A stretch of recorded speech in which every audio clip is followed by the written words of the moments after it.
Добрый день, добрый день, добрый день.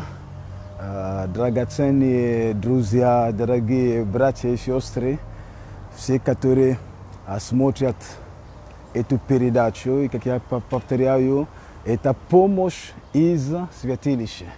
И это ваш брат Приск из Монреаля. Пусть Бог благословит ваши дома, пусть Бог хранит вас, пусть Он ведет вас, пусть Он помогает во всем. На самом деле мы живем в очень интересное время. Такое время еще не было. Конечно, в все времена никогда такого не было, но и я уверен, что Бог, Он продолжает быть с нами, Он продолжает вести нас, Он продолжает заботиться о нас и хранить нас. И мы продолжаем нашу тему «У меня никого нет». У меня нету никого, на самом деле. Это тема, которую мы продолжаем. Это написано в Евангелии от Иоанна, в 5 главе. И как я всегда говорю, если ты был благословлен, пожалуйста, ты также можешь делиться этими видео, которые ты уже имел возможность посмотреть, и также смотреть предыдущие. Я убежден, что Бог таким образом строит свое царство. Каждый приносит то маленькое, что он имеет, и мы истину познаем все вместе. Поэтому, если ты благословен, пожалуйста, благослови также другого человека. Поделись видео, посоветуй посмотреть видео, это будет хорошо. Слава Богу. И Евангелие от Иоанна в 5 главе, это ту самую историю, которую мы продолжаем сегодня. Я опять почитаю, и мы пойдем дальше. После этого был праздник иудейский, и пришел Иисус в Иерусалим. Есть же в Иерусалиме у овечьих ворот купальня, называемая по-еврейски Вифезда, при которой лежало 5 крытых ходов. В них лежало великое множество больных, слепых, хромых и сохших, ожидающих движения воды. Ибо ангел Господень по временам сходил в купальню и возмущал воду, и кто первый входил в нее по возмущению воды, тот выздоравливал, какой бы ни был одержим болезнью. Тут был человек, находившийся в болезни 38 лет. И Иисус увидел его лежащего и узнав, что он лежит уже, долгое время говорит ему: «Хочешь ли быть здоров?» Больной отвечал ему: «Так, Господи, но не имею человека, который опустил бы меня в купальню, когда возмутится вода, когда я же прихожу, другой уже сходит прежде меня». Иисус говорит ему: «Встань, возьми постель твою и ходи». И он тотчас выздоровел, и взял постель свою и пошел. Было же это в день субботний. Аминь. Итак, Иисус Христос приходит в то место, Вифезда, где лежало множество больных, хромых, слепых. То есть мы понимаем, что это место болезни. Иисус пришел, и что было примечательно, что было интересно в этом месте, это то, что люди, которые находились там, каждый из них имел надежду, что ангел появится и возмутит воду, и именно он будет первым, который окажется в этой воде. У каждого была именно такая надежда. И написано в стихе 4. «Ибо ангел Господень по временам сходил в купальню и возмущал воду». Ангел Господень по временам. То есть никто не мог знать, когда он придет, ангел. Никто не мог знать, на этой неделе ли придет. А возможно, через месяц придет. А возможно, через 2. То есть это было полностью что-то непонятное. Но было одно. Точно, ангел придет. Возможно, не утром, но возможно вечером. Возможно, не вечером, но возможно завтра или послезавтра. Они знали, что ангел приходит. И когда вода возмущается, это время для того, чтобы прыгнуть туда. Или же это время для того, чтобы твои родственники или же твои друзья, знакомые могли тебе туда просто помочь оказаться. Каким путем помогут? Ну, как угодно. Выкинули, выбросили, толкнули, я не знаю, привели, приволокли. Но важно, окажись первым. vetoivadia. Eta для тех людей, которые находились там, это единственная надежда была у них для получения исцеления. Это у них была единственная надежда. По-другому они не надеялись получить исцеление. По-другому уже не было шансов. Они понимали, что только так. Поэтому то место, где они были, разграничение, которое было там, это было с этим связано. Извините, пожалуйста, мои немного технологии тут меня подводит. Ага, вот так. Извините, надо более фиксировать. Я зафиксирую. Понимаете, что я сам все делаю, поэтому, ну, растем потихоньку. Единственная надежда, это было, когда вода возмутится. Множество людей, у каждого была надежда. И ангел появляется. В наши дни также мы можем видеть, как Бог оказывает милость, кому Он хочет. В наши дни милость Божья оказывается. Знаете, эти люди никаким образом не заслуживали. Это написано, что ангел по временам сходил. То есть никто ангела не заставлял, никто его не принуждал. Ангел просто приходил и возмущал воду. Ангел по временам приходил и возмущал воду. Но послушайте, дорогие, послушайте внимательно. Это была единственная надежда. Только таким образом. Только так. Я, конечно, здесь не хочу возвеличивать ангелов. Я не сторонник обожествлять ангелов или же поклоняться им. Но я подчеркиваю роль или функцию ангелов. Потому что мы не поклоняемся ангелам. И мы не молимся ангелам. Нет. Но он делает то, что он должен делать. Итак,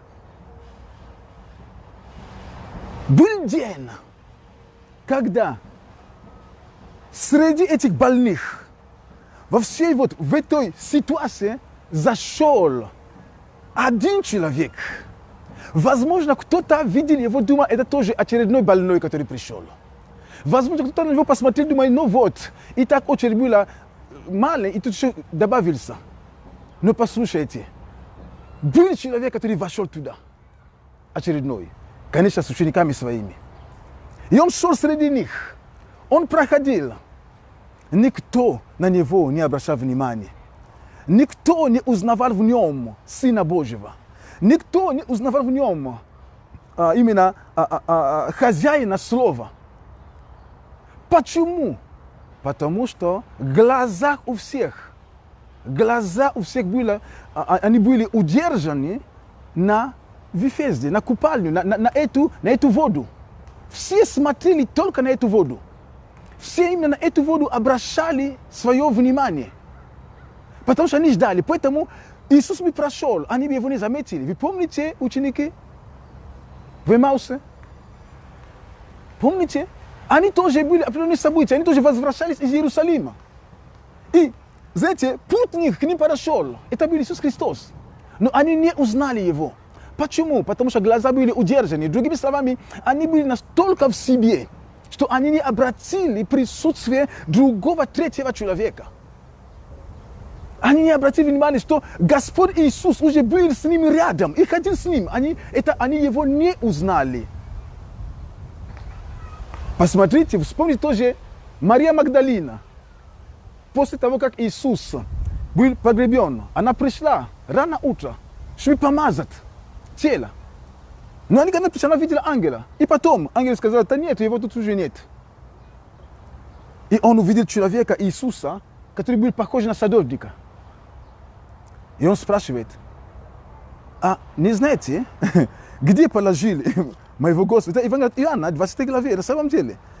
То есть, она заговорила со Христом, но так и не узнали, что это был Иисус Христос. Она так и не узнали, что это был именно Господь, который с ней говорил. Написано здесь, 20 глава, Иоанна, стих 13. И они говорят ей, жена, что ты плачешь? Говорит им, унесли Господа моего, и не знаю, где положили его. Сказавши это, обратилась назад и увидела Иисуса, стоящего, но не узнала, что это Иисус. Она не узнала, что это Иисус. Потому что у нее были мысли другие. Святые.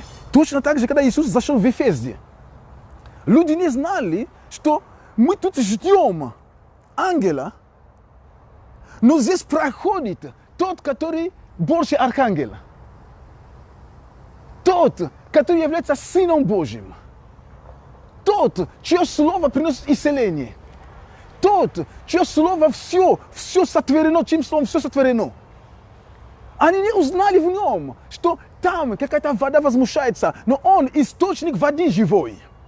Они не узнали в нем того, который является альфой и омегой. Они не узнали в нем того, который является началом и концом, начальником и совершителем твоей и моей веры. Они в него не узнали такого. Потому что глаза были удержаны. Дорогие, Бог совершает свои чудеса там, где Он хочет. Божья милость достаточно для каждого. Бог исцеляет любого. Столько примеров мы слышим, когда люди, они еще не были, допустим, еще не были рожденными свыше, но Бог вмешивается в их жизнь. Сколько раз ты и я, мы с тобой, иногда даже о чем-то не молились. И мы осознаем, что это мы даже не просили. Мы даже не молились за это. Вдруг, что к нам приходит? Какое-то благословение, какая-то ситуация, приходит ответ. Кто-то нам благословляет, или же мы там что приобретем, каким-то образом, чудесным образом к нам появляется. Дорогой, это просто ангел возмутил воду. Это просто ангел возмутил воду. Написано, ангел сходил по временам. Появление ангела было ограничено временем. Время от времени. Но тут был человек, который приходит на постоянно. Иисус Христос, когда Он приходит в твою жизнь, когда Он приходит в мою жизнь, Он приходит, чтобы обитель сотворит в тебе и во мне. Иисус Христос, когда приходит, Он приходит не ради одного дня, Он скажет, потом я пришел, еще встретимся через месяц или через 3 дня. Иисус приходит для того, чтобы остаться в твоей жизни. На кого ты обращаешь внимание сейчас? Ждешь ли ты, чтобы где-то вода возмущалась? Ждешь ли ты какие-то время от времени, какие-то чудес, какие-то от Бога милости? Или же ты хочешь быть тем Сыном Божьим, который по закону, который законным образом, который по праву принадлежит все, что Бог обещал? Хочешь ли быть тем Сыном Божьим, которому по праву принадлежит Божье обетование?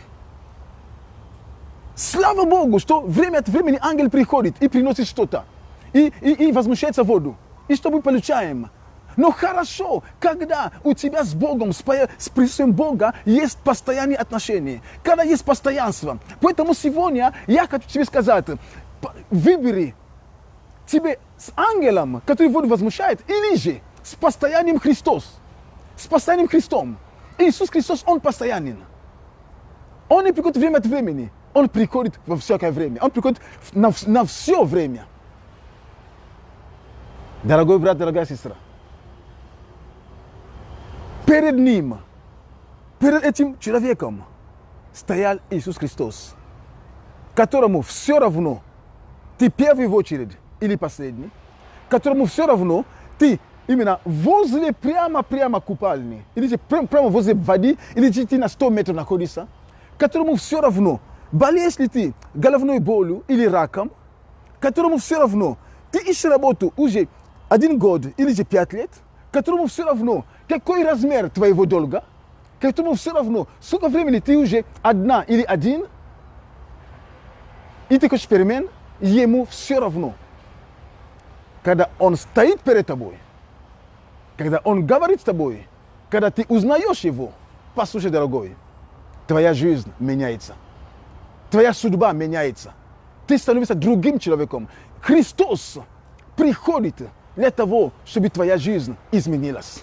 Иисус пришел для того, чтобы жизнь твоя изменилась. Он пришел для того, чтобы моя жизнь полностью изменилась. И Он пришел не чтобы уйти, Он пришел для того, чтобы жить во мне Духом Святым.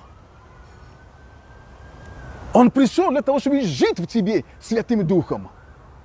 Поэтому, дорогой мой, вопрос не просто в какие-то милости, которые время от времени. Вопрос именно в том, насколько мы сможем сделать Иисуса Господом нашей жизни, чтобы Он был постоянным хозяином в нашей жизни, чтобы Он был постоянно с нами, дорогие святые. Бог исцеляет, кого хочет.